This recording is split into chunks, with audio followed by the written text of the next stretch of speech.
रूपः छन्दोभ्योऽध्यमतात् सम्बभूव समेधो मेधया स्पृणोतु अमृतस्य देवधारणो भूम्यासं शरीरं मे विचर्षणं जिह्वा मे मधुमत्तमा कर्णाभ्याम्बुरिविश्रुवं ब्रह्मणः कोशोऽसि मेधया विहितः श्रुतं मे गोपाय।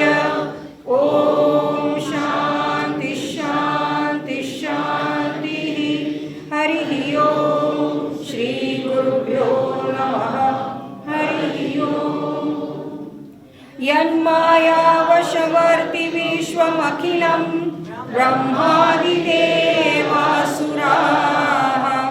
यत्सत्त्वादनुशैव भाति सकलं रज्जौ यथार्हे भ्रमः यत्पादप्लवमेकमेव हि भवां बोधे स्थितिशान्वतां वन्देऽहं तमशेषकारणपरं रामाख्यमीशं हरिं। या देवी सर्वभूतेषु विष्णुमायेति शब्दिता नमस्तस्यै नमस्तस्यै नमस्तस्यै नमो नमः।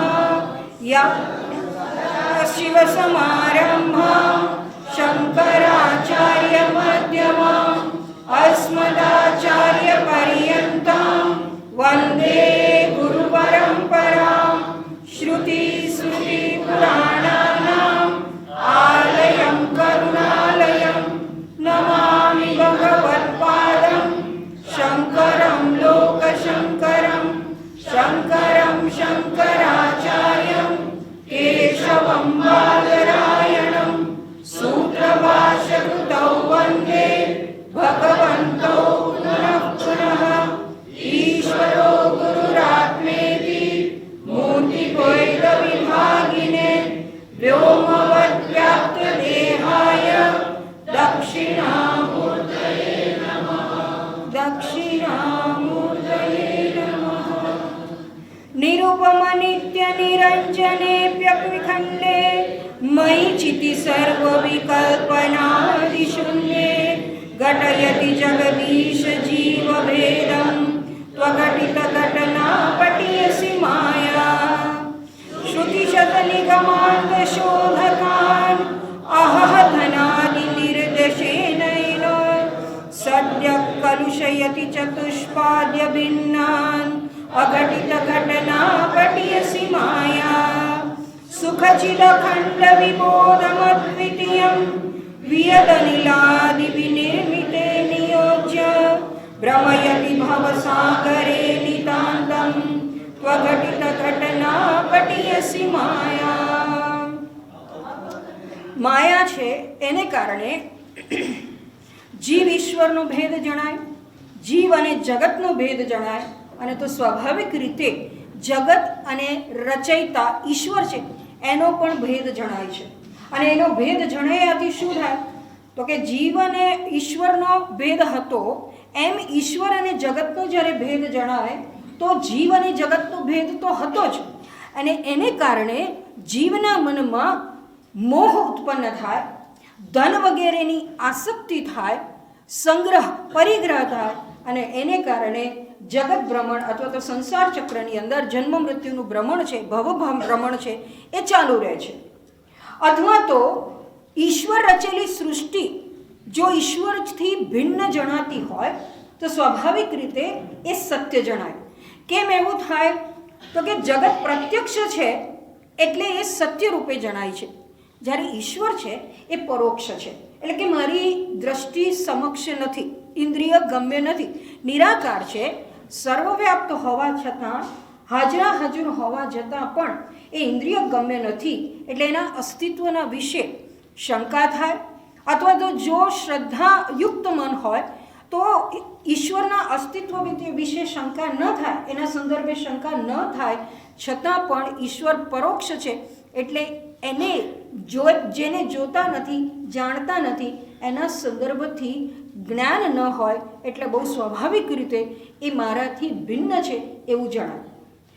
બીજી રીતે કહીએ તો જગતમાં જે પણ પદાર્થ આપણે જોઈએ છીએ એ મારાથી ભિન્ન રૂપે એનું ગ્રહણ થાય છે, એનું જ્ઞાન થાય છે.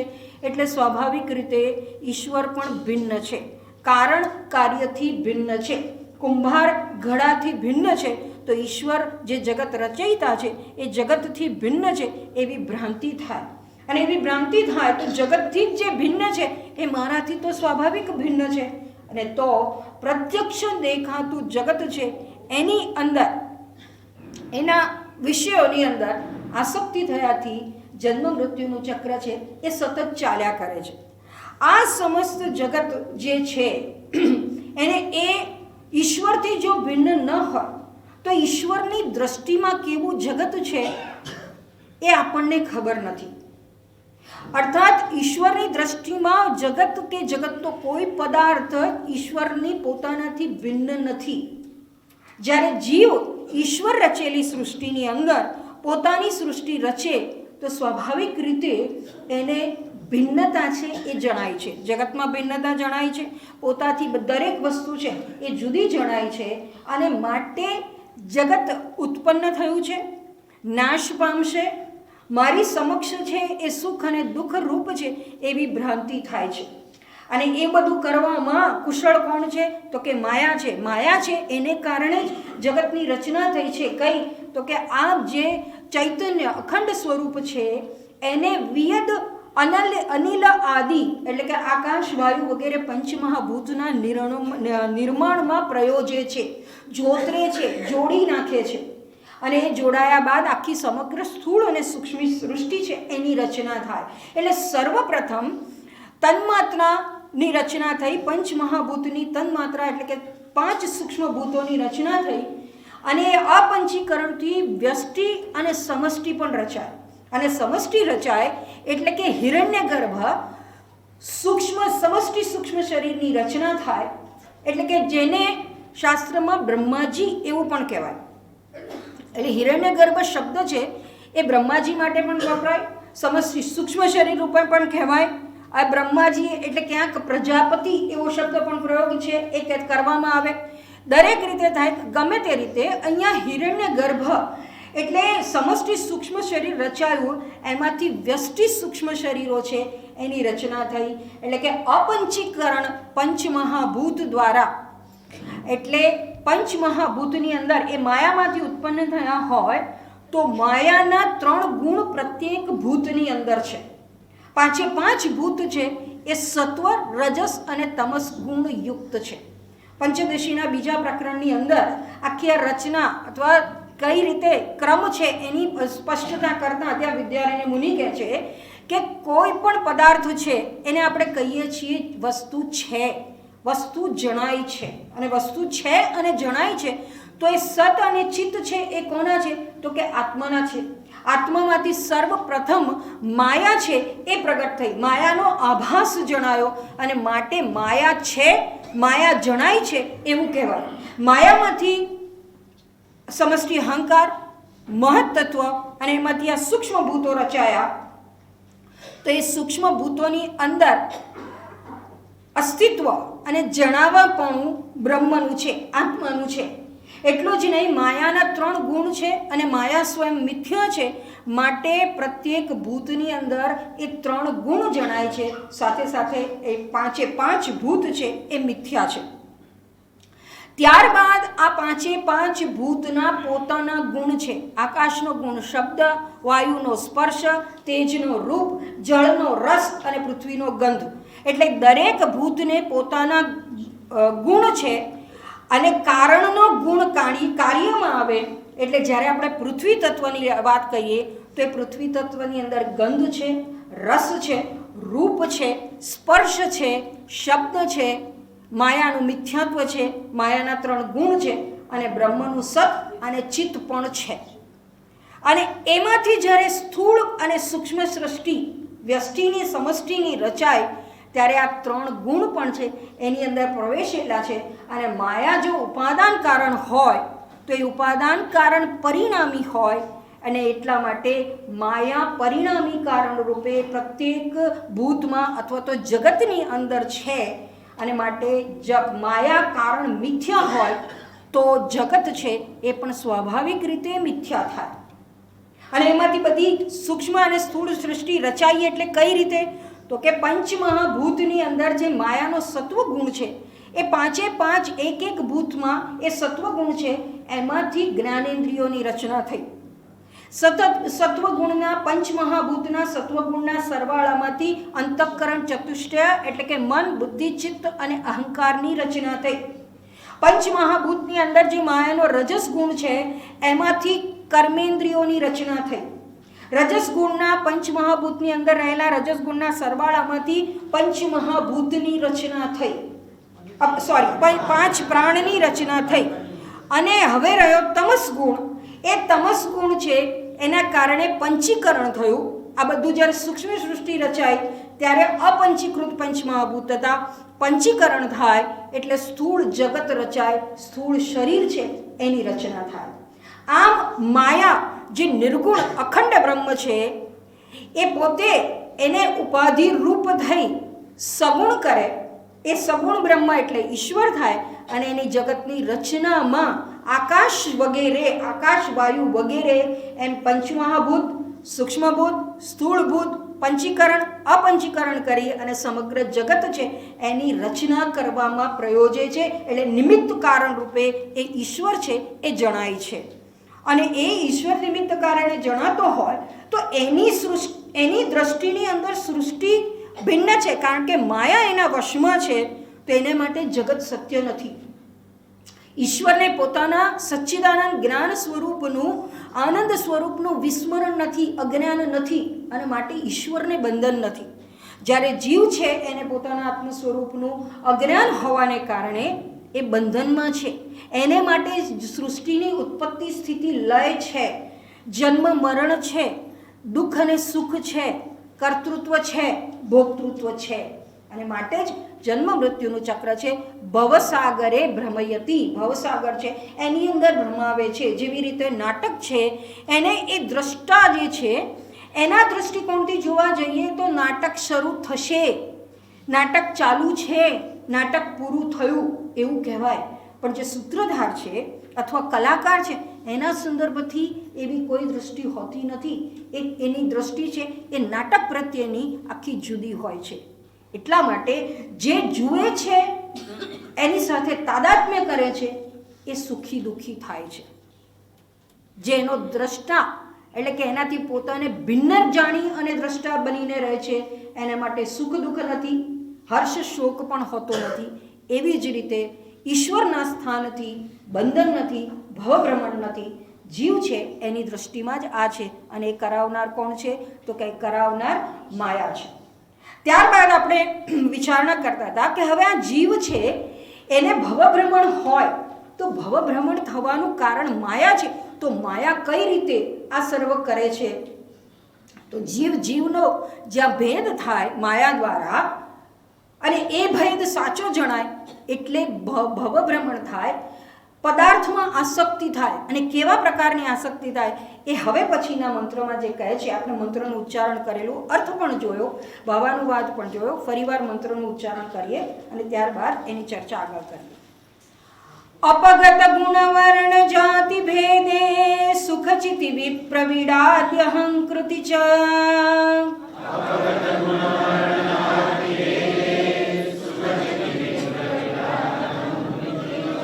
સ્ફુટયતિ સુતદારાગે હમોહમ તુ અઘટિત ઘટના પટીયસી માયા.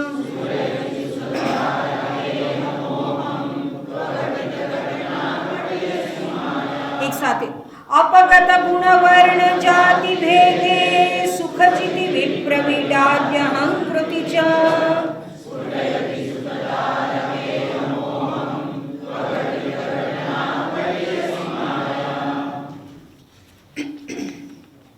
ગુણવર્ણ જાતિ ભેદ વિણ સુખ ચિતિ માહે વિપ્રવિદૂષકત્વે અહમ જગાવિને સુતદારા ગૃહમોહ સ્ફુરાવે અઘટિત ઘટના કૃતા માયા.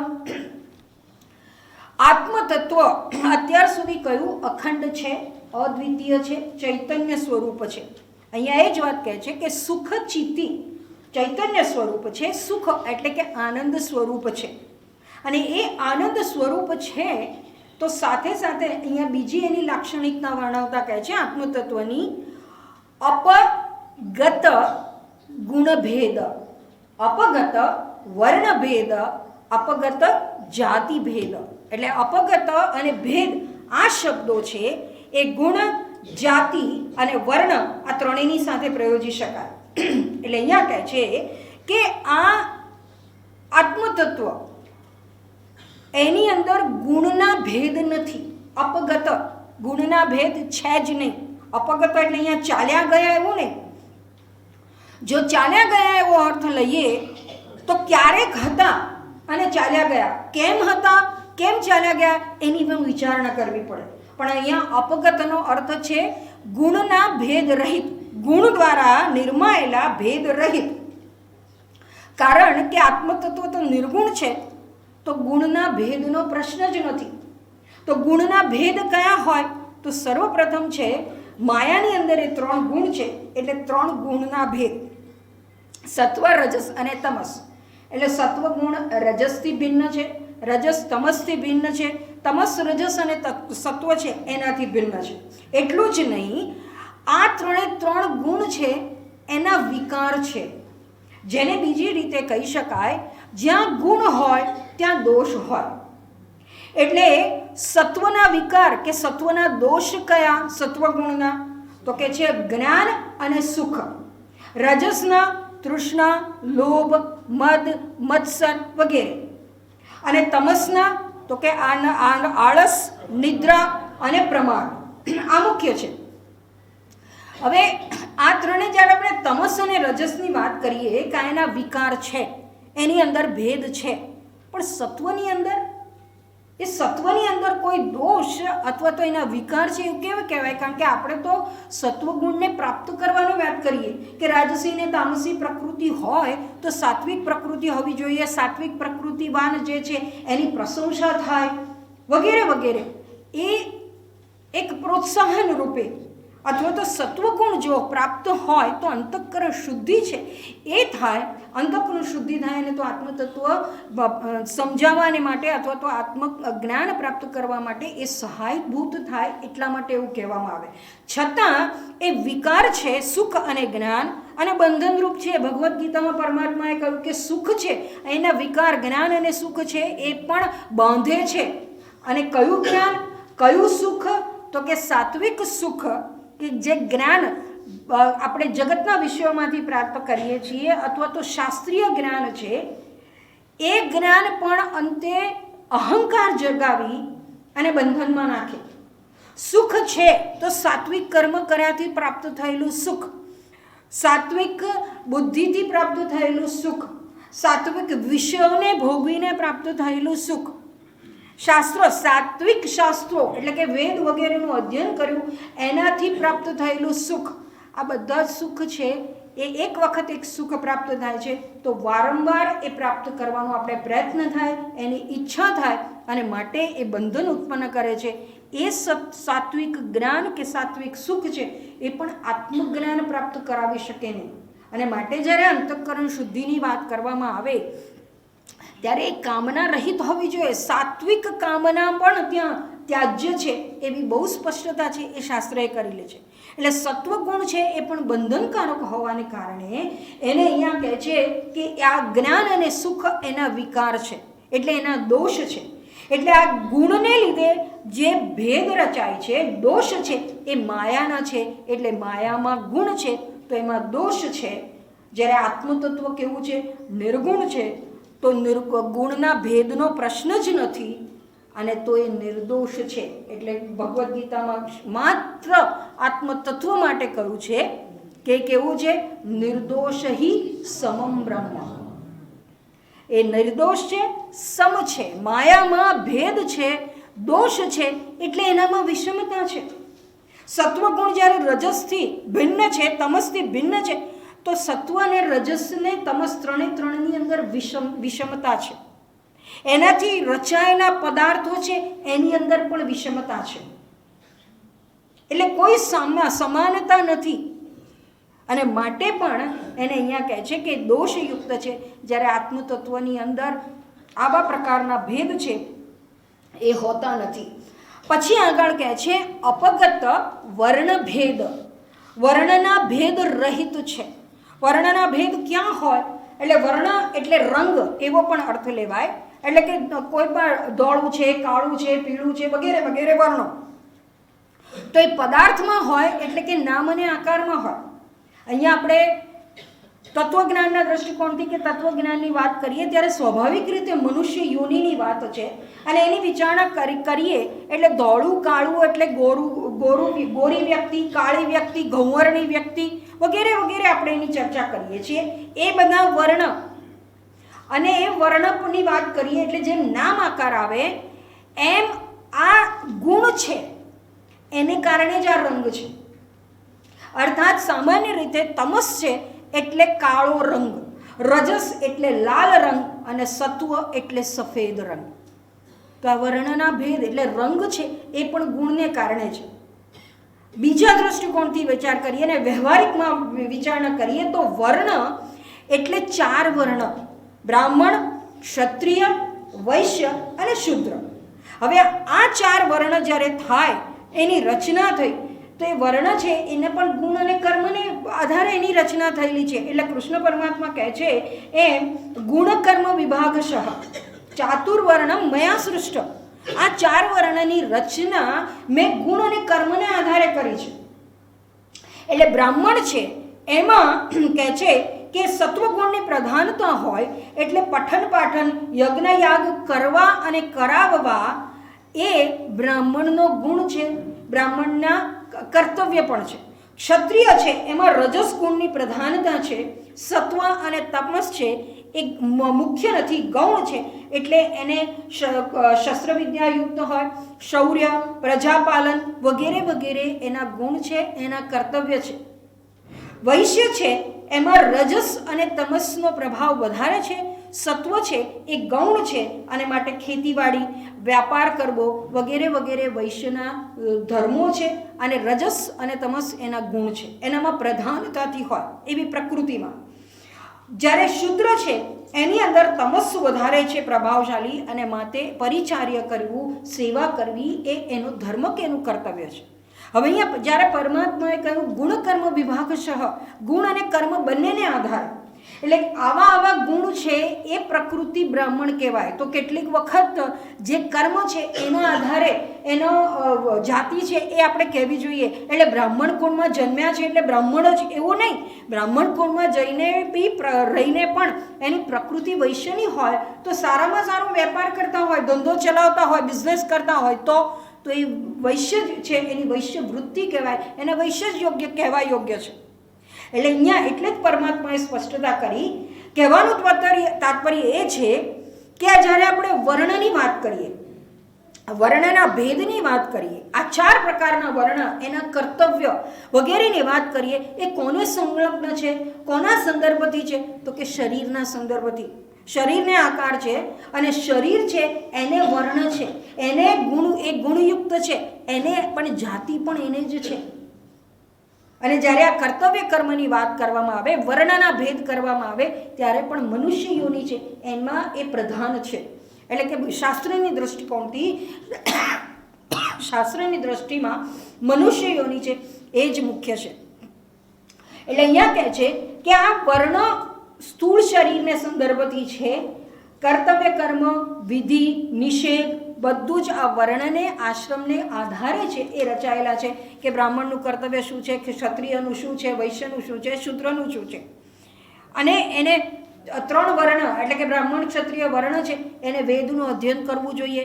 શૂદ્ર છે એને વેદ અધ્યયન કરવાનો અધિકાર નથી, યજ્ઞોપવિત ધારણ કરવાનો અધિકાર નથી. અને વર્ણના જ્યાં ભેદ આવે ત્યાં સ્વાભાવિક રીતે આશ્રમ છે એના પણ ભેદ આવે. એટલે કે બ્રહ્મચાર્ય આશ્રમ છે તો એની અંદર વેદનું અધ્યયન કરવું જોઈએ. કોણે? બ્રાહ્મણ, ક્ષત્રિય અને વૈશ્ય પુત્ર છે એણે. પછી ગૃહસ્થાશ્રમમાં પ્રવેશ કરવો, 50 પછી વાનપ્રસ્થમાં પ્રવેશ કરવો અને 75 પછી સંન્યાસ છે એ ગ્રહણ કરવો જોઈએ. આશ્રમના નિયમો પણ આ માટે રચાયેલા છે. પણ અહીંયા કહે છે અપગત વર્ણભેદ. આ બ્રહ્મતત્વની અંદર, આત્મતત્વની અંદર વર્ણના ભેદ નથી તો આશ્રમના પણ ભેદ નથી. કેમ? એ બ્રહ્મતત્વ, આત્મતત્વ નિરાકાર છે, નિર્ગુણ છે, સ્થૂળ કે સૂક્ષ્મ શરીર છે એની અંદર છે નહીં, સર્વવ્યાપ્ત એવો છે. તો એનામાં વર્ણ, જાતિ વગેરે ભેદ હોઈ શકે નહીં, આશ્રમના ભેદ હોઈ શકે નહીં. નંબર 1. નંબર 2, વર્ણ, જાતિ વગેરેના આશ્રમના ભેદ ક્યાં છે? શરીરમાં છે એટલું ખરું, પણ જ્યારે એ જન્મ ધારણ કરીએ છીએ અપૂર્ણતા હતી, તો એ પૂર્ણતા પ્રાપ્ત કરવા માટે અપૂર્ણતા છે એટલે આપણે ભોગને માટેના પ્રયત્ન કરીએ છીએ. કામના છે, કામનાની પૂર્તિ માટે કર્મ થાય અને કર્મ થાય એટલે ફળ ભોગવવા માટે આ ભવભ્રમણ થાય છે. પણ આત્મ સ્વરૂપ જે જ્ઞાન સ્વરૂપ છે એ પૂર્ણ સ્વરૂપ છે. એની અંદર અપૂર્ણતા નથી, કામના નથી, નિર્વાસન છે. અને તો પછી એના માટે જન્મ મૃત્યુ નથી, સ્થૂળ શરીર નથી, તો વર્ણ, આશ્રમ વગેરે ભેદ છે એને પણ શક્યતા નથી. અને અંતે કહે છે અપગત જાતિ ભેદ. જાતિ ભેદ રહિત છે. અહીંયા જાતિ ભેદ કહી અને બાકીના જગતમાં જેટલા પણ ભેદ હોય એ બધાનો અહીંયા સંકેત છે એ શંકરાચાર્યજી કરે છે. જાતિ ભેદ એટલે મૂળ રૂપે સ્ત્રીલિંગ, પુરલિંગ, નપુસકલિંગ એટલે નાન્યતર જાતિ પણ એમાં આવી ગઈ, એવી જાતિ ભેદ પણ કહી શકીએ. અથવા તો જે દેવ, ગાંધર્વ, પશુ, પક્ષી, મનુષ્ય વગેરે વગેરે બધી જ યોનિઓ, 84 લાખ યોનિઓની જે જાતિ હોય એ પણ કહી શકાય. જાતિ, જાત એટલે જન્મેલું, અને જે જન્મેલું હોય એમાં જ આમાં બધા ભેદ છે એ હોય. જ્યારે આત્મતત્વ અજન્મ છે તો એનામાં જન્મેલું જ જે ન હોય એમાં જાતિ ભેદ કેવી રીતે આવે? હવે જ્યારે અહીંયા દેવ, મનુષ્ય, પક્ષી વગેરે વગેરે જ્યારે ભેદ કયા તો સાથે સાથે એની સાથે કોઈ સુંદર છે, કોઈ સુંદર નથી, અસુંદર છે, અથવા કદરૂપું છે, બળવાન છે, બળહીન છે, મૂર્ખ છે, બુદ્ધિમાન છે, ભણેલું છે, અભણ છે, આવા બધા પણ ભેદ સ્વાભાવિક રીતે આવી જાય. અને એ ક્યાં આવે તો કે મનુષ્ય જાતિમાં આવે, દેવોમાં પણ આવે કે દેવોમાં પણ અમુક દેવ છે એ બહુ સુંદર છે, કામદેવ સૌથી સુંદર છે. તો એમ કહેવાય કે કામદેવ, 1000 કામદેવ ભેગા થાય તો એટલું સૌંદર્ય, એટલા સુંદર કૃષ્ણ પરમાત્મા હતા. એટલે સૌંદર્યના દ્રષ્ટિકોણથી પણ જે મનુષ્યમાં ભેદ છે, વૈવિધ્ય છે, દેવોમાં પણ છે. તો પ્રાણી અને પશુ છે એની અંદર પણ મોર બહુ સુંદર લાગે છે, કાગડો સુંદર નથી લાગતો. એટલે જ્યાં જાતિ ભેદ આવ્યા, વર્ણ ભેદ આવ્યા, નામ આકાર આવ્યા, ત્યાં બધા જ પ્રકારના ભેદ છે એ આવે છે. પણ અહીંયા કહે છે કે આ બધા ભેદ રહિત છે. અપગત જાતિ વર્ણ ભેદ, આ બધા ભેદ રહિત હોવા છતાં માયાને કારણે કહે છે વિપ્ર વીડ આદિ અહંકૃતિ ચ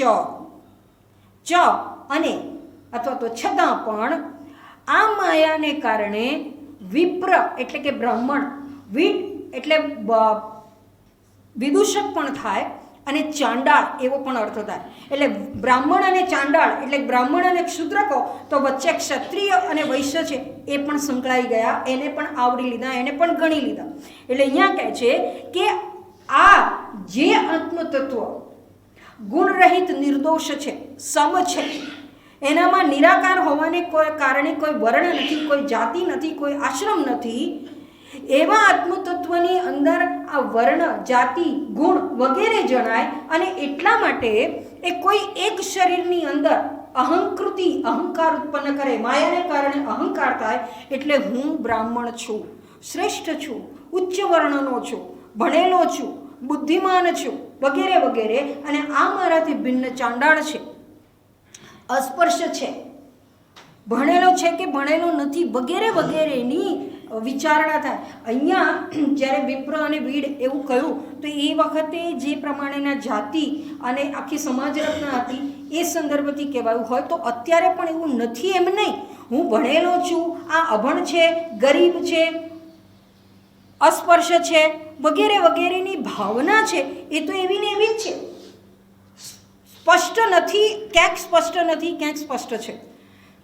કહેવાનું તાત્પર્ય અહીંયા એ છે કે આ સર્વ ભેદ જ્યારે રચાય છે તો એ શરીરના દૃષ્ટિકોણથી છે. અને એક વખત એવો શરીરમાં અહંકાર થયો એટલે મારાથી એ ભિન્ન છે, નિમ્ન છે એવી ભાવના થાય. એટલું જ નહીં, હું આ શરીર છું, બ્રાહ્મણ છું, ક્ષત્રિય છું, વૈશ્ય છું, સ્ત્રી છું, પુરુષ છું, તો મારાથી જે ભિન્ન બીજા જીવો છે, બીજા વર્ણ છે, બીજા આશ્રમ છે, બીજી જાતિ છે અને બીજા છે, એની અંદર જે પ્રતિકૂળ અને અનુકૂળ છે એ સંદર્ભથી અનુકૂળ હોય એમાં આસક્તિ થાય, એની સાથે એક સુમેળપૂર્વકનો વ્યવહાર થાય, મૈત્રી હોય અથવા તો ત્યાં પત્ની હોય, મિત્ર હોય, એવી જ રીતે જો લોહીના સંબંધ હોય તો એ પછી મારા છે તો બહુ સ્વાભાવિક, મારો પુત્ર, મારો ભાઈ, મારી બહેન, મારી માતા, મારા પિતા વગેરે વગેરે સંદર્ભ પરથી જે સંબંધ હોય છે એની અંદર મોહ ઉત્પન્ન થાય, આસક્તિ થાય. અને એ આસક્તિ કે મોહ છે એ જ વાસ્તવમાં બંધન ઉત્પન્ન કરે, ભવભ્રમણ છે એ કરાવે છે. એટલે અહીંયા કહે છે કે આત્મમાયા સમારબ્ધા નાનાનંકાર લક્ષિતા દેહા, એટલે કે અનેક પ્રકારના દેહ છે એ માયાથી ઉત્પન્ન થાય છે. યતઃ અપરમ પરમ કિંચિત જાયો અણીયશ્ચ નાસ્તિ, એટલે કોઈ નિષ્કૃષ્ટ ઉત્કૃષ્ટ એવું નિંદા કરવા વાગ્ય તો આત્મતત્વના દ્રષ્ટિકોણથી કંઈ છે જ નહીં. છતાં માયાને કારણે છે આ સર્વ રચાય છે. એટલે કહે છે કે પ્રથમ જીવની કલ્પના થાય, ત્યારબાદ બાહ્ય આધ્યાત્મિક પદાર્થો, બાહ્ય જગતના પદાર્થોની રચના થાય અને જેવી જીવનું જ્ઞાન હોય એવી એને સ્મૃતિ રહે, એવું એ જગતમાં જુએ, એવો એ વ્યવહાર કરે, એવા એના સંસ્કાર થાય અને એ પ્રમાણેનું એનું જન્મ અને મૃત્યુનું ચક્ર છે એ ચાલ્યા કરે છે. શ્રીમદ ભાગવતમાં ઉદ્ધવજી કૃષ્ણ પરમાત્માને પ્રશ્ન પૂછે છે કે દેહના કર્મો વગેરે ગુણોમાં રહેવા છતાં જીવ કઈ રીતે બંધનમાં થાય છે. એટલે કે દેહના જે કર્મો છે એ આ ગુણ વગેરેમાં છે એવું તમે કહો તો પણ જીવને બંધન તો ના થવું જોઈએ, પણ બંધન થાય છે. માયાના ગુણનો સાથે સંબંધ આત્મતત્વને નથી તો બંધન કેમ થાય છે? અને આત્મા ક્યાંક કોઈ કહે છે કે નિત્યબદ્ધ છે, કોઈ કહે છે નિત્ય મુક્ત છે, એવું કેવી રીતે હોઈ શકે? એટલે પરમાત્મા ઉત્તર આપતા કહે છે કે ગુણોના કારણોથી જે પણ આ બંધનની ભાવના ઉત્પન્ન થાય છે, મુક્તિની કલ્પના કરવામાં આવે છે, વસ્તુ તો એ સત્ય તો છે જ નહીં, એ માયાના ગુણ છે, માયાને કારણે છે. અને માયામાંના બંધનમાં કે માયાના પાશમાં જે છે એને શોક, મોહ, સુખ, દુઃખ વગેરે છે એની લાગણી થાય છે. એક જ વ્યક્તિ જે બ્રાહ્મણ રૂપેનો અહંકાર છે કે હું બ્રાહ્મણ છું એવી ભાવના છે, એને પણ માયાને કારણે કોઈ વિપરીત દર્શન થઈ શકે છે. અન્ય શરીર અથવા તો અન્ય કાલ્પનિક શરીરની અંદર પણ અહંકૃતિ, અહંકાર છે ઉત્પન્ન થઈ શકે. આપણે સ્વપ્નમાં બધા જ જોઈએ છીએ. આપણે વ્યવહારિક દ્રષ્ટિકોણથી સ્ત્રી કે પુરુષ જે પણ શરીર મળ્યું હોય તો સ્વપ્નમાં કેટલીક વખત વિપરીત જણાય. સ્ત્રી હોય ને સ્વપ્નની અંદર પુરુષ રૂપે પોતાને જુએ, પોતે ભણેલા ગણેલા બહુ હોય અને છતાં પણ સ્વપ્નની અંદર તદ્દન નિર્ધન, અભણ એવા રૂપે પણ પોતાને જોઈએ છીએ. એટલે જેવું વ્યવહારમાં થાય, સ્વપ્ન કાળે થાય, દીવા સ્વપ્ન વિચારણા કાળે થાય, આ બધું જ આપણા વાસનામય સંસ્કાર, વાસનામય ચિત્ત કે કલ્પનાની અંદર છે. પેલું લવણ રાજાને જેમ વશિષ્ઠજીએ કહ્યું એવું જ છે. યોગ વશિષ્ઠમાં એક બહુ આવું જ બીજું સુંદર ઉદાહરણ છે કે ગાધી નામનો બ્રાહ્મણ હતો, બ્રહ્મચારી હતો, તપ કરે, જપ કરે અને પરમાત્માની પ્રાપ્તિનો પ્રયત્ન કરતો હતો. એમ કરતાં કરતાં એને એક દિવસ વિષ્ણુ ભગવાન પ્રસન્ન થયા. વિષ્ણુ ભગવાનના એને દર્શન થયા. ભગવાને કહ્યું ભાઈ માગ તારે જે જોઈએ તે હું આપું. એટલે માગીને આ બ્રાહ્મણે માગ્યું, હે ભગવાન, મેં આપની માયા વિશે બહુ સાંભળ્યું છે, મને માયાના દર્શન કરાવો. ભગવાન કહે છે તથાસ્તુ. ભગવાન અંતર્ધ્યાન થઈ ગયા. ગાદી તો છે એ પોતાના રોજના નિત્યક્રમ પ્રમાણે રોજ જે એની દિનચર્યા હતી એ પ્રમાણે કરતું તો એને કંઈ માયાના દર્શન થયા નહીં. હવે માયા સ્થૂળ છે જ નહીં તો એના દર્શન કેવી રીતે થાય? માયા જોવાની વસ્તુ જ નથી, પણ જણાય છે. કેમ કાર્ય અનુમેય, કાર્ય દ્વારા એ જણાય છે. એટલે હવે ભગવાને તથાસ્તુ કહ્યું તો પરમાત્માએ કાર્ય જ જણાવવું પડે. આ માયા છે એટલે જોઈ લે એવું કરીને દેખાડાય નહીં. હવે એક વખત આ ગાદી પોતાના નિત્યક્રમ પ્રમાણે નદીમાં સ્નાન કરવા ગયો અને સ્નાન કરતાં કરતાં એને એકાએક પોતાના બધા મંત્રો, જે સ્નાન વખતે સંધ્યાના મંત્રો બોલવાના હોય, એનું વિસ્મરણ થઈ ગયું અને એણે જોયું કે પોતે મૃત્યુ પામ્યો છે અને પોતાની માતા, પત્ની વગેરે વિલાપ કરે છે. અને એમ એ બીજા ભૂતમંડળની અંદર કોઈ બીજા દેશમાં કંટજ નામે ચાંડાળ ઘેર એનો જન્મ થયો. ત્યાં જન્મ થયો અને દિવસો વીતતા ગયા. એણે ત્યાં સંસાર વસાવ્યો અને બાળકો પણ થયા, પરિવાર પણ થયું. એક ગામમાં કુદરતી આફત આવી અને બધા જ કુદરતી આફતમાં આખો પરિવાર છે એનો નષ્ટ થયો. બધા બાળકો મરી ગયા, પત્ની મરી ગઈ. અને પછી એ ત્યાંથી બધું કુદરતી આફત આવી એટલે આખું ગામ છિન્ન વિછિન્ન થઈ ગયું. એટલે બધા જ ગામ છોડીને જવા લાગ્યા. કેટલાક બચી ગયા, એ ગામ છોડીને ગયા અને બાકી મોટાભાગના મરી ગયા. આ કંટજ ફરતો ફરતો કીરી નામના દેશમાં ગયો. હવે એ કીરી નામના દેશનો રાજા છે એ મરી ગયેલો. એટલે બે જમાનામાં રાજાને કોઈ પુત્ર ન હોય તો પેલો હાથી કળશ લઈને આવે અથવા તો હાર લઈને આવે અને જે માણસ દેખાય એના ગળામાં નાખે એ રાજા. એટલે આ હાથી છે એ ફરતો ફરતો આવ્યો ને એણે આ કંટજની ઉપર કળશ ઢોળી દીધો. એટલે એ ગામ રાજ્યના લોકોએ એને રાજા રૂપે સ્વીકારી લીધો અને ત્યાં કીરી દેશની અંદર ગવલ નામે એ રાજ્ય કરવા લાગ્યો. 8 વર્ષ સુધી એને રાજ્ય કર્યું. અને એક વખત એક આવી રીતે નગર ચર્ચા જોવા કે વિહાર કરવા નીકળ્યો હશે, ત્યાં એના પેલા કોઈ ગામનો એક ચંડાળ આવી ગયો, જે 2-5 જડી બચી ગયા હતા. એમાંથી કોઈ ચંડાળે કીરી દેશમાં આવ્યો અને એણે જોયું કે આ તો કંટજ છે, રાજા બની ગયો. એટલે એણે કહ્યું, હે કંટજ, તું શું કરે છે?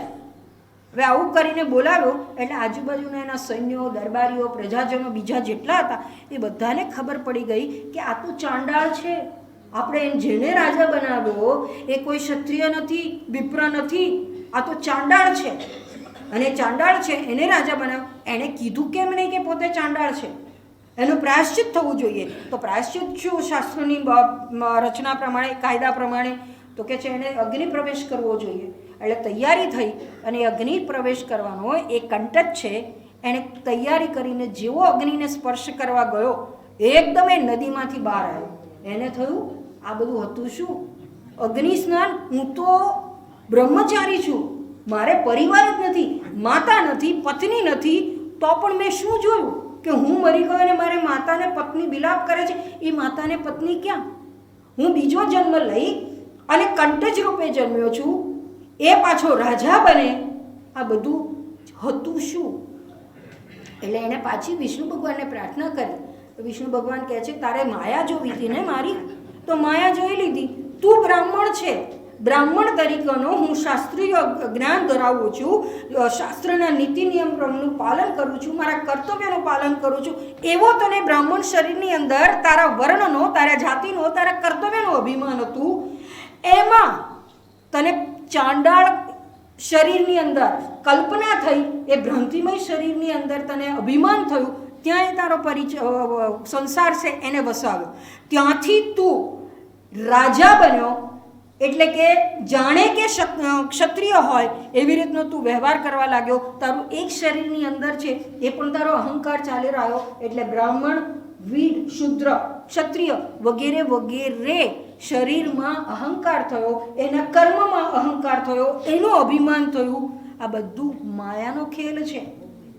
હવે વાસ્તવમાં તો કે જે કલ્પનાની અંદર, માયાની અંદર તે જોયું હતું એ તો કંઈ સત્ય છે જ નહીં. તો તું ગાધી નામના બ્રાહ્મણ રૂપે પણ સત્ય નથી. આ આખ્યાયિકા એની વિચારણા કરીએ તો ગાધી એટલે શું? ગાધીનો અર્થ થાય તૃષ્ણાયુક્ત. એટલે જે તૃષ્ણાયુક્ત છે એ મનુષ્ય માત્ર આ ગાધી છે. પછી એ કહે છે કે એને તૃષ્ણાથી જ આ દુઃખની ઉત્પત્તિ થાય. અને તૃષ્ણાથી દુઃખની ઉત્પત્તિ થાય એટલે જે જન્મ પ્રાપ્ત થાય છે એ આપણને દુઃખ ને કારણે થાય છે, દુઃખમાંથી જન્મ થાય છે. એટલે આપણો જ્યારે એક શરીર છૂટે અને બીજું શરીર પ્રાપ્ત થાય તો આપણી તૃષ્ણા કે વાસના આપણે સાથે લઈને જઈએ છીએ. પહેલું શરીર છોડવામાં પણ દુઃખ છે, બીજું શરીર પ્રાપ્ત કરી અને નવો જન્મ છે ત્યાં પણ પીડા છે, ત્યાં પણ દુઃખ છે. એટલે દુઃખમાંથી જે જન્મે એ કંટજ. અને પછી એ કંટજ કહે છે કે કંટજનો પરિવાર નષ્ટ થયો અને ક્યાં ગયો તો કે કિરી નામના દેશમાં. કિરી એટલે કે આકાશમાં જે નગર હોય તે, અર્થાત કે ગાંધર્વ નગર. એ ગાંધર્વ નગરમાં ગવલ નામે રાજા બન્યો. એટલે ગવલનો અર્થ થાય બળદ. એટલે ટૂંકમાં કહેવાનું તાત્પર્ય એ છે કે આકાશમાં કોઈ નગર જ ન હોય તો જેનું અસ્તિત્વ નથી એ નગરનો રાજા કોઈ હોય ખરો? સંભવ જ નથી. એટલે અહીંયા કહે છે કે આ બધું ગાધીને ચિત્રે કે એની વાસનાએ એના મને જે અનુભવેલું એણે એ જોયું, અને વર્તમાનમાં જે જુએ છે એ ભૂતકાળમાં હતું અથવા ભવિષ્યમાં હશે એવી એ કલ્પના કરે છે. ભૂતકાળમાં જે હતું એને પણ એ કેટલીક વખત અનુભવે છે, તો ભવિષ્યમાં શું થશે એની પણ એ કલ્પના છે એ કરે છે. એટલે અહીંયા કહે છે એક શરીરની અંદર અહંકાર થયો, હુંની ભ્રાંતિ થઈ, તો મારાથી અન્ય બીજા પરાયા એવી ભાવના થાય, અને પરાયાની જ્યાં ભાવના થાય તો એની અંદર મોહ છે એ ઉત્પન્ન થાય છે. અને મોહ ઉત્પન્ન થતાની સાથે જ અન્ય દોષ છે, મદ, મત્સર, લોભ, કામ, ક્રોધ વગેરે વગેરે પણ એ પ્રવેશે છે. અને એને કારણે જ વાસ્તવમાં જન્મ મૃત્યુનું ચક્ર છે એની આપણને પ્રાપ્તિ થાય છે, બંધન છે એની પ્રાપ્તિ થાય છે. ઋગ્વેદ છે એની અંદર આ સંદર્ભથી, મોહના સંદર્ભથી અથવા તો મોહ સહિત 6 શત્રુઓ છે એના સંદર્ભથી કહે છે કે ઉલુકાયાતુમ શુશુલુકાયાતુમ જહી શ્વયાતુમુતુ કોકમાયાતુમ સુપર્ણયાતુમ ઉત ગૃધયાતુમ દૃશ્યદેવ પ્રમૃણ રક્ષ ઇન્દ્ર. હે ઇન્દ્ર સમાન જીવાત્મા ગુવડ દિવાંગ છે તેના જેવું આચરણ કરનાર મોહરૂપી રાક્ષસ છે. વરુ જેવું આચરણ કરનાર ક્રોધ છે, કૂતરાની જેમ આચરણ કરનાર મત્સર છે, કોક પક્ષીની જેમ આચરણ કરનાર કામ છે, ગરુડ જેમ આચરણ કરનાર મદ છે, અને ગીધની જેમ આચરણ કરનાર લોભરૂપી રાક્ષસ છે. માટીનું દેવું જેવી રીતે આપણે પથ્થરથી ભાંગી નાખીએ એવી રીતે આ 6 શત્રુઓ છે એનો તું નાશ કર. એટલે અહીંયા મોહ છે એ મુખ્ય છે. અને એટલે જ અહીંયા શંકરાચાર્યજી કહે છે કે આ વિપ્ર, વીડ વગેરે અહંકાર જગાવી, વગેરે શરીરની અંદર અહંકાર જગાડી અને જીવાત્માને અને મોહ ઉત્પન્ન કરે છે.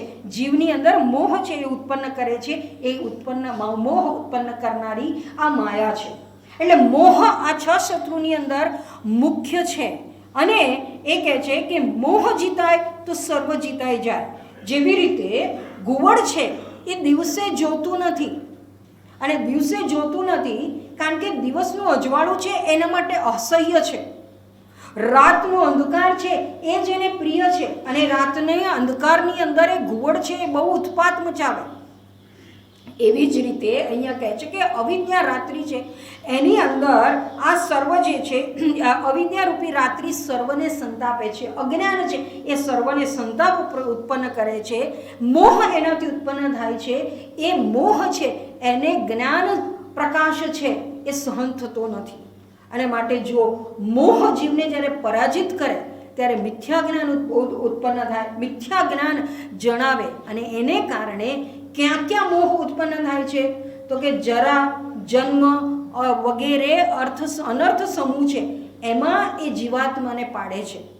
શોક અને સંતાપ છે એ ઉત્પન્ન થાય છે. જે સત્ય નથી, શુચિરૂપ નથી, એ જગતની અંદર સત્યત્વની બુદ્ધિ થાય. શુચિ એટલે કે પવિત્રતાની બુદ્ધિ છે એ થાય છે. અને મોક્ષ વગેરેની અપેક્ષા રહે કે હું બંધનમાં છું. અને મોહ ક્યાં ઉત્પન્ન થાય છે તો અહીંયા કયો પુત્ર, દાર વગેરે વગેરે જાગ્યા. અહીંયા દાર કયું? ગૃહ. પુત્ર, દાર, ગૃહ.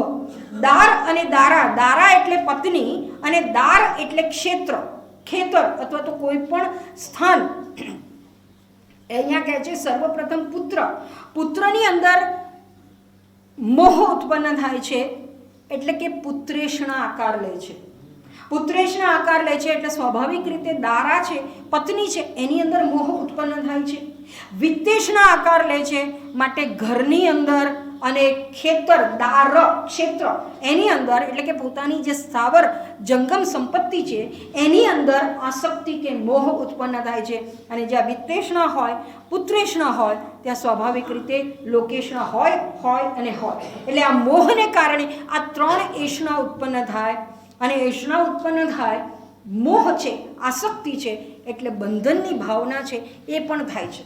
એકવાર એક માણસ છે એ કોઈ સંતની પાસે જઈને કહે છે કે મેં સાંભળ્યું છે કે આ બધું બંધનરૂપ છે, ધન વગેરે છે એ દુઃખરૂપ છે, સ્ત્રી, પુત્ર, ધન, ક્ષેત્ર વગેરે બધું દુઃખરૂપ છે, બંધનરૂપ છે, મને આમાંથી દુઃખ અને બંધનમાંથી છે એ છોડાવો. એટલે પેલા સંત કહે છે કે તારું ગૃહસ્થપણું કે તારું બંધન છે એ તો મને દેખાતું જ નથી, ક્યાં છે?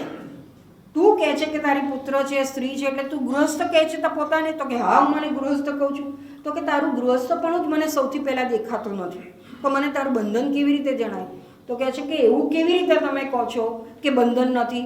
તો કે બંધન એટલે શું? તો કે હું કે મને કોઈએ પકડ્યો છે. કોણે પકડ્યો છે? તો કે આ બધી વસ્તુઓએ પકડ્યો છે, ધન છે, સંપત્તિ છે, સ્ત્રી છે, પુત્ર. મારે ભજન કરવું છે એકાંતમાં જઈને, પણ મને કોઈ આ છોડતા નથી. કેમ? શું નથી છોડતા? તો કે પત્ની એવું કહે છે કે તમે એકાંતમાં જશો તો હું તમારી જોડે આવીશ, અને પુત્ર કહે છે કે જો તમે બધું છોડીને જતા રહેશો તો હું આપઘાત કરીશ. તો કે બધાએ મને પકડ્યા છે, મને શું કરવા જ નથી દેતા. તો કે કોઈ કરવા નથી દેતું એ તારી ભ્રાંતિ છે. કોઈ કોઈને પકડતું નથી. કાલે સવારે આ શરીર તારું છૂટી જશે તો શું પુત્ર તારી જોડે મરવાનું છે? પત્ની છે એ તારી પાછળ આગમાં તારી જોડે બળવાની છે? કશું થતું નથી એવું. એ ખાલી અત્યારે જે છે એ કહેવાય છે, એટલે કોઈએ એ બધાએ તને પકડ્યા નથી.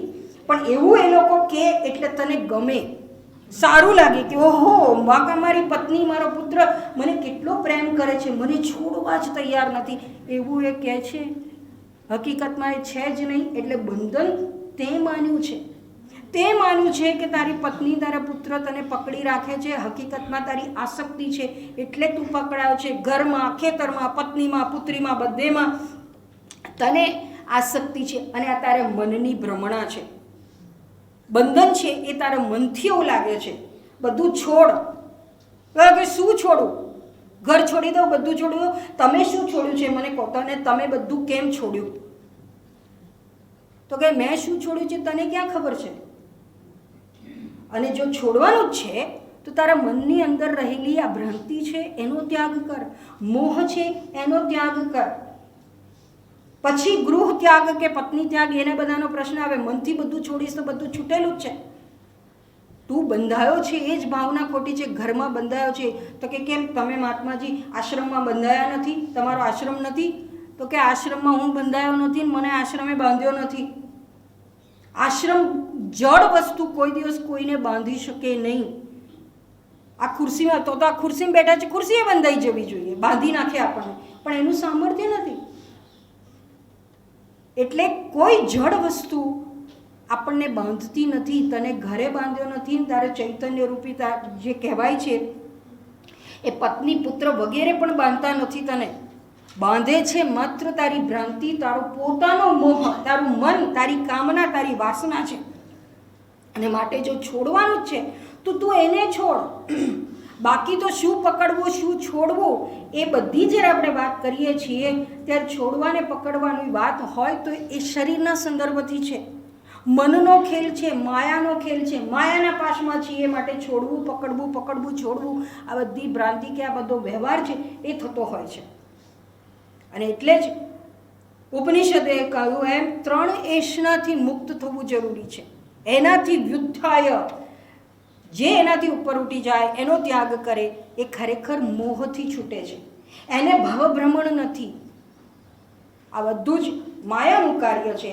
અને માયાના કાર્ય હોય તો એ એવું ઘટાડવામાં જે આત્મતત્વ, ગુણ, જાતિ, વર્ણ વગેરે ભેદ રહિત છે. એટલું જ નહીં, એમાં અહંકાર પણ નથી. ઋભુગીતામાં કહે છે અહમ નાસ્તિ નાસ્તિ ઇતિ નિશ્ચિનું. અહમ નથી એવો વિચાર કર. કયો અહમ? આ અહંકાર. અહમ એટલે સચ્ચિદાનંદ અહમ એ નહીં, પણ અહમ એટલે અહંકાર, એનું જ અસ્તિત્વ નથી. એટલે કે દેહ તાદાત્મ્ય નથી. હું આ દેહ છું એવો અહંકાર નથી. કર્તૃત્વનો અહંકાર નથી, કર્મનો અહંકાર નથી, ભોક્તૃત્વનો અહંકાર નથી. અહંકાર નથી એવો નિશ્ચય કર, એવો સાક્ષાત્કાર કર. કેમ? આ માયાનો ખેલ છે. ઋભુગીતા ત્યાં પણ આગળ કહે છે કે અવિદ્યા કે માયા જેવી પણ કોઈ વસ્તુ નથી. નાસ્તિ નાસ્તિ ઇતિ નિશ્ચયનું. એવું છે જ નહીં એવો તો નિશ્ચય કર. કોણ? નિદાગ છે, એને ગુરુ ઋભુ છે એ વાત કરે છે. એટલે શંકરાચાર્યજી પણ અહીંયા એ જ સંકેત કરે છે કે આ બધું અઘટિત ઘટના પટીયસી માયા. વાસ્તવમાં કશું જ નથી, આમાંનું એક પણ વસ્તુ નથી એવો નિશ્ચય કરવો જોઈએ, એવો સાક્ષાત્કાર છે એ કરવો જોઈએ. હવે અંતિમ ભેદ, જીવના જગતની અંદર જડ ચેતનનો ભેદ, અથવા તો જગતની અંદર જેમ આપણે મનુષ્યની અંદર મનુષ્ય યોનિમાં અથવા તો વ્યવહારિક જગતમાં જેટલા ભેદ જોઈએ છીએ એ નાની ઉપાધિ સુધી આ બધા ભેદ છે એવું નથી. આપણે મનુષ્ય રહી અને મોટી ઉપાધિ છે એની અંદર પણ આવા ભેદની કલ્પના કરીએ તો એ ભેદ કોના છે? તો કે માયા દ્વારા રચાયેલા છે. કયો ભેદ છે? તો આગળ અંતિમ મંત્ર છે એની અંદર કહે છે વિધિ હરિહર ભેદમપ્યખંડે બત વિચર્ય પૂદનાપી પ્રકામમ ભ્રમયતિ હરિહર વિભેદ ભાવાન અઘટિત ઘટના પટીયસી માયા વિધિ હરિહર ભેદમપ્યખંડે બત વિરચ્ય બુધાનપી પ્રકામમ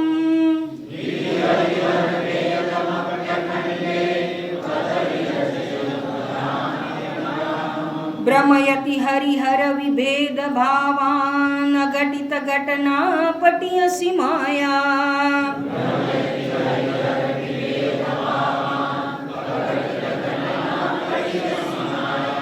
એક સાથે વિધિ હરિહર ભેદમપ્યખંડે બત વિરચ્ય બુધાનપી પ્રકામમ ભ્રમયતિ હરિહર વિભેદ ભાવાન અઘટિત ઘટના પટીયસી માયા હરિહર બ્રહ્માચા ભેદના ખંડે રચુન ભેદ હાસગ્લાલાભમાવી હરિહર વિભેદ ભાવુકાના ભ્રમાવી અઘટિત ઘટના સર્જના માયા અભેદે હરિહર વિધાતા ભેદપણ રચી મનોજ્ઞને ભ્રમાવે હરિહર વિભેદ ભાવીને બમાવે અઘટિત ઘટના સર્જના માયા વિધિ હરિહર.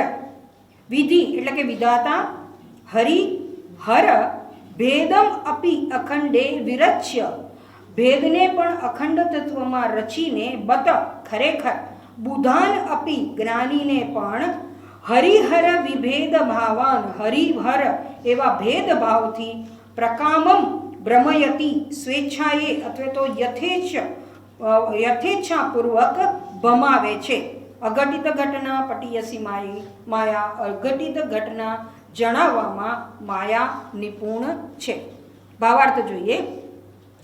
અખંડ આત્મ સ્વરૂપમાં વિધિ હરિહર આદિ ભેદને રચીને બુદ્ધજનોને પણ પોતાની ઈચ્છા પ્રમાણે હરિહર ભેદથી સારી રીતે ભમાવનારી માયા ખરેખર આ દર્શાવવામાં અત્યંત પટુ છે, કુશળ છે.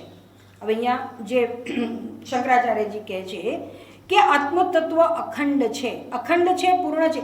વારંવાર એક જ વાત છે એ શંકરાચાર્યજી કહે છે. અને ખાસ કરીને આ બધા ભેદની વાત આવે તો અભેદ સ્વરૂપ આત્મતત્વ છે એવું જણાવવાને માટે, પૂર્ણ સ્વરૂપ છે એવું જણાવવાને માટે શંકરાચાર્યજી અખંડ એવું લક્ષણ છે એને વારંવાર કહે છે કે જે અખંડ સ્વરૂપ હોય એની અંદર કોઈ પણ રીતે ભેદ થઈ શકે નહીં. અને અખંડ કેમ છે? તો જે વસ્તુ જ્યારે સૂક્ષ્મ હોય ત્યારે એમાં ભેદ છે એ સંભવી શકે નહીં. જે સ્થૂળ વસ્તુ છે એમાં ભેદ હોય. એને આપણે નાના મોટા વગેરે ભેદ છે એ પાડી શકીએ. નામ અને આકારમાન વસ્તુ છે એમાં ભેદ છે એ પાડી શકાય, પણ જે સૂક્ષ્મ છે એમાં ભેદ છે એ કહી શકાય નહીં. આ સ્ટીલનો વાટકો છે, સ્ટીલનો ગ્લાસ છે વગેરે આપણે કહીએ છીએ, કારણ કે એક નામ છે, એક આકાર છે, આ સ્થૂળ વસ્તુ છે. એ ક્યાં છે તો કે ટેબલ ઉપર છે, પણ ટેબલ ઉપર છે પણ વાસ્તવમાં એ ક્યાં છે તો કે ટેબલ સહિત એ આ હોલમાં છે. હોલમાં છે તો હોલ છે, એ હોલમાં શું છે? સર્વપ્રથમ હોલમાં અત્યારે આપણે બધા બેઠા છીએ, પણ અત્યારે આપણે અહીંયા 5 વાગ્યા, હમણાં જતા રહીશું તો હોલ કેવો થઈ જશે? આપણે શું કહેશું? હોલ ખાલી થઈ ગયો. હકીકતમાં ખાલી નથી થયો. કેમ? આકાશ છે અંદર, આકાશ છે. એવી જ રીતે આ ગ્લાસની અંદર, આ વાટકીની અંદર આકાશ છે, અને આકાશ હોય તો એની અંદર પાણી ભરાય, પાણી ભરાયું. હવે આ ગ્લાસની અંદર ગ્લાસ આકાશ છે, વાટકીની અંદર વાટકી આકાશ છે. ગ્લાસની અંદર પાણી છે, વાટકીની અંદર પણ પાણી છે, એટલે વાટકીના પાણીમાં ગ્લાસના પાણીની અંદર આકાશનું પ્રતિબિંબ પડે. આ બાટલી છે તો એ બાટલીની અંદર બાટલી આકાશ છે. બાટલીની અંદર પાણી ભર્યું છે, આ ઢાંકણું ખોલી નાખું એટલે આ પાણીની અંદર પણ આકાશનું પ્રતિબિંબ પડે. હવે આકાશનું જે પ્રતિબિંબ પડે છે એને આપણે જલાકાશ કહીએ. જલાકાશ છે તો બાટલીની અંદરના પાણીની અંદર પડેલું પ્રતિબિંબ જલાકાશ, વાટકીના પાણીમાં પડેલું જળનું આકાશનું પ્રતિબિંબ જલાકાશ, અને ગ્લાસના પાણીની અંદર આકાશનું પ્રતિબિંબ પડે એ પણ જલાકાશ. હવે જલાકાશની અંદર ભેદ છે કે વાટકીના આકાશ, ગ્લાસના આકાશ, બાટલીના આકાશ, આ હોલના આકાશ એટલે કે મઠાકાશ, એમાં ભેદ છે. વ્યવહારિક દૃષ્ટિકોણથી ભેદ થાય છે. કેમ તો કે 4 દિવાલ છે એને કારણે આકાશ જે વ્યાપ્ત છે, પણ 4 દિવાલને કારણે આકાશ બંધાઈ ગયું, એને આપણે મઠાકાશ કહ્યું. એ મઠાકાશની અંદર વાટકી જેવી નાની વસ્તુ આવી, આ 4 દિવાલ આવી વાટકીની, એટલે એની અંદરનું આકાશ વાટકી આકાશ થયું. આ આકાર જુદા પ્રકારનો છે એટલે એની અંદર ગ્લાસ આકાશ કહ્યું કે વાટકી છીછરી છે તો આકાશ છીછરું જણાય છે. ગ્લાસ ઊંડો છે તો એની અંદર રહેલું આકાશ ઊંડું જણાય છે. આ વાટકીની અંદર પાણી ભર્યું તો એ છીછરી હોવાને કારણે પાણી અંદર પ્રસરેલું રહે છે, એટલે એની અંદર આકાશનું જે પ્રતિબિંબ પડે એ થોડું ફેલાયેલું છે. ગ્લાસની અંદર આકાશનું પ્રતિબિંબ ગ્લાસના પાણીની અંદર પડે તો એ થોડું સાંકડા મોઢાનો ગ્લાસ હોય એટલે આકાશનું પ્રતિબિંબ સાંકડું થોડું નાનું હોય એવું જણાય. અને બાટલીની અંદરનો આકાશ છે એ એનું મોઢું બહુ નાનું છે, બાટલી નાની છે તો આકાશનું પ્રતિબિંબ બહુ અલ્પ પ્રમાણમાં નાનું હોય એવું જણાય છે. એટલે આ જલાકાશનો ભેદ જણાય છે. આ જલાકાશ એટલે જીવાત્મા, આપણું અંતઃકરણ આ પાણી જેવું છે, એટલે એની અંદર જે ચૈતન્યનું પ્રતિબિંબ અંતઃકરણમાં પડે એટલે જીવાત્મા કહેવાય. એની સાથેનું સૂક્ષ્મ શરીર સાથેનું સ્થૂળ શરીર સાથેનું તાદાત્મ્ય થયું એટલે અહંકૃતિ, અહંકાર ઉત્પન્ન થયો. એટલે આ જીવાત્મા, આ જલાકાશથી ભિન્ન છે. આ ઘટાકાશથી ભિન્ન છે. વાટકીનું ઘટાકાશ, આ વાટકી આકાશ છે એ આ મઠાકાશથી ભિન્ન છે. એટલે આ બધા જીવના ભેદ છે એ આપણે કરીએ છીએ. એક જીવ બીજા જીવથી જુદો છે, નાનો જીવ, મોટો જીવ, વાટકી સુંદર છે, બાટલી સુંદર નથી, આ બધું જ્યારે આપણે કહીએ છીએ તો વાસ્તવમાં વ્યવહારિક દૃષ્ટિકોણથી આ બધા ભેદ કહેવાતા હોય, દેખાતા હોય તો પણ આકાશની અંદર ભેદ થતો નથી. ભેદ જો થતો હોત તો મઠાકાશ જ રહેવું જોઈએ, વાટકી આકાશ જ રહેવું જોઈએ. વાટકીની અંદર રહેલું જળનું આકાશ છે એ જળાકાશ એવું જ રહેવું જોઈએ, પણ એવું થતું નથી. પાણી ઢોળી દીધું, હવે એ જલાકાશ ક્યાં ગયું? ક્યાંય નહીં. જલાકાશ રહ્યું જ નહીં. એવી રીતે જે શરીરના સંદર્ભથી અંતઃકરણમાં પ્રતિબિંબિત થઈ અને જે આભાસ ચૈતન્યનો થાય છે એ આભાસ છે, ભ્રાંતિ છે. માટે જીવનો ભેદ છે એ સત્ય નથી, માત્ર માયાને કારણે છે એ જણાય છે. અને એટલે એવી જ રીતે નાનો મોટો જીવ, જગતના પદાર્થોમાં જડ ચૈતન્યનો ભેદ છે એ પણ રચાય નહીં. અને એટલે અહીંયા હરિહર એવો ભેદ છે એ જો માયા રચતી હોય તે રચના એ ભેદ પણ સત્ય નથી. પણ જો એ ભેદ સત્ય મનાય તો કેવું ભ્રાંતિ ઉત્પન્ન થાય એ જે વાત કરે છે એ આવતીકાલે જોઈશું. અને સાથે સાથે હવે માયા શું છે, ક્યાંથી આવી, સાધક છે કે બાધક છે, એની ચર્ચા આવતીકાલે કરીશું. ઓમ પૂર્ણમદ પૂર્ણમિદં પૂર્ણાત પૂર્ણમુદચ્યતે પૂર્ણસ્ય પૂર્ણમાદાય પૂર્ણમેવાવશિષ્યતે.